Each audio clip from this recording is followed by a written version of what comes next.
Ole Zothanpuii Chhakchhuak hian naupang hlabu number samkua paruk Buaina tinreng ten min chim buai ma sela ti hi a TENOR pa taran rikhoi sa F ki in kan sa don ni do is F hey F ania do sulfai kan sa potang do ti do mi fa do re mi fa ti do ti do ti do mi fa do ti do fa mi re do mi so fa do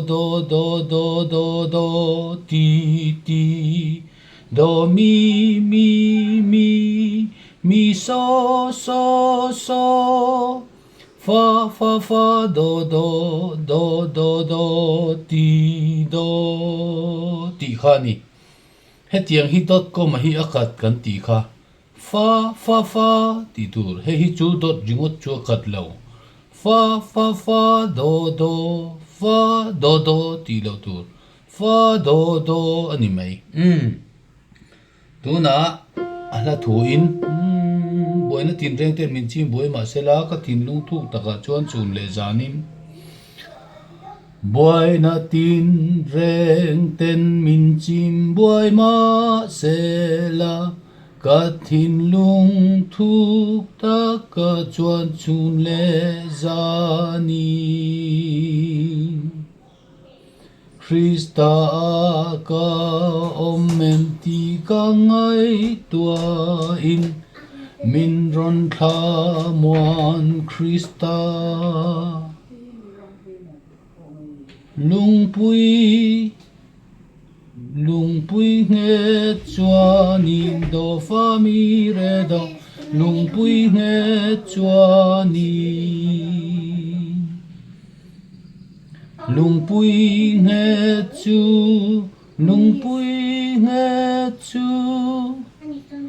Karina chau ma se Krista ading het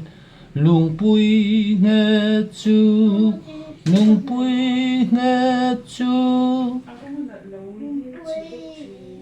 rau pui ro se Krista chu ading het di vel khani o athu hi kalau bel chia lo ke po Wai khasaleang Buaina tinreng ten min chim buai ma sela Buaina tinreng ten min chim buai ma sela ka thin lung thuk ta ka chuan chun le zani Krista ka